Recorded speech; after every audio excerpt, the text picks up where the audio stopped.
breaking news from RTV6. And we begin at 6 with that breaking news. RTV6 has uncovered allegations of a sexual assault within the ranks of our emergency responders. We have learned the case involves a firefighter accused of assaulting a female paramedic. And we're also finding troubling questions tonight about how the incident was originally handled. RTV6's Jack Reinhardt joins us now with a story you will see only on RTV6. Jack. Todd, the alleged assault occurred in late June, and the married Indianapolis firefighter was on duty. The paramedic was not. But it would take nearly 6 weeks before her original complaint would rise to the level of a criminal investigation. In the victim's own words, she said the incident began to unfold the night of June 27th at a concert in White River State Park. She said the firefighter, whom she described as a colleague and friend, stopped by the concert to visit. When the victim said she had too much to drink, the firefighter offered to drive her home in his IFD-assigned vehicle. In her official statement, the victim said she awoke in her apartment and observed the firefighter performing a sex act on her. I called his name, she said, told him to stop, and he did. On June 30th, the alleged victim in this case returned to work and told her shift commander and the IEMS Human Resources Coordinator what had happened. She asked for and was assigned a different shift. But it wasn't until July 22nd, some 3 weeks after the alleged incident, that the fire department finally asked her for a statement regarding the incident. Shortly after the incident, the victim told Patrick Hutchison, an IEMS instructor, about her allegations. In her official statement, the victim said that Patrick, quote, expressed concerns about the turmoil an official investigation could bring to me, the firefighter, IEMS, and IFD. The statement went on to say that Patrick took it upon himself to contact the perpetrator and suggest a private resolution, avoiding IFD involvement. In her official statement to the IFD command staff, the alleged victim said that despite Hutchinson's intervention, she wanted no contact or apology from her alleged perpetrator. She said she's had no contact with him since the alleged incident. In a July 23rd email to the Deputy Chief of IFD Administration titled Firefighter Statement, Hutchison told the perpetrator that the victim felt violated and distressed, and that he, the perpetrator, needed to, quote, acknowledge and ask for forgiveness. And for the second time during the interview, Hutchison noted, the firefighter broke down and began crying. Hutchison's official report to IFD ended by saying that the firefighter was hopeful he could apologize and said the incident was making him sick and gave him sleepless nights. It never all goes away, unfortunately.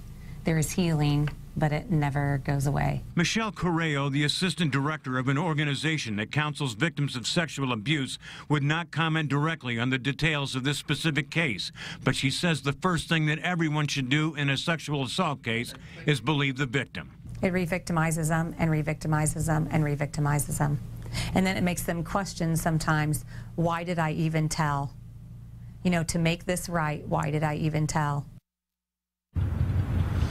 We asked someone from IEMS to go on camera and respond to this story. They declined. Instead, they issued a statement saying that because the assault did not occur on their property and involved an off-duty paramedic, that their HR policies did not apply. And as far as the instructor giving his personal opinion to not report this incident to IFD, they said it was exactly that, his personal opinion. But this afternoon, IFD Fire Chief Ernest Malone said he was satisfied with the way his department has handled this investigation.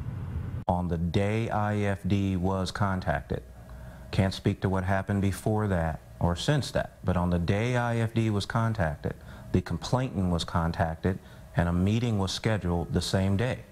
On the day the information was received by the chief's office, it was reviewed and a decision was made to take the very serious action of turning it over to the Special Investigations Unit.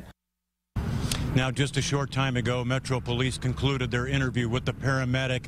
IFD has placed that firefighter on administrative duty until this investigation plays out. And at the very least, he faces numerous violations of department rules and regulations. Live at IFD headquarters, Jack Reinhardt, RTV6. Now, this case brings up the question, what is your employer's obligation when it comes to handling sexual abuse allegations involving the workplace? RTV6 reporter Chance Welser joins us live now with what victims should be able to expect. Chance? Well, first of all, employment attorneys tell me you should expect your office to have a policy in place that provides a number of different avenues for you to file a complaint. And as an employee, you should expect a thorough investigation. Employers should be making employees aware of their policy. It should not be a secret. Employment attorney Sandra Blevin says employers are not legally required to report a sexual abuse accusation to police, but it might be in their best interest.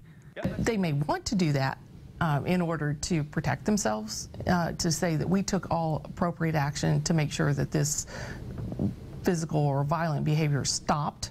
If you or any employee feels your office is not properly investigating a complaint, you can file a charge with the federal agency that enforces employment laws, the Equal Employment Opportunity Commission, or EEOC. The EEOC would take the charge and investigate. If the EEOC cannot determine fault, you then have 90 days to pursue your case in federal court. Now, the court then, as we call it, starts all over again and reviews the situation all over again. Is not bound by what the EEOC may or may not have found. A similar process is in place for employees looking to file a sexual harassment claim. Now, keep in mind, it is important to emphasize this is all just general information, general guidelines. Each case is different. What goes into an investigation, the level of liability for an employer, all differs from case to case. We're live downtown. Chance Walser, RTV6.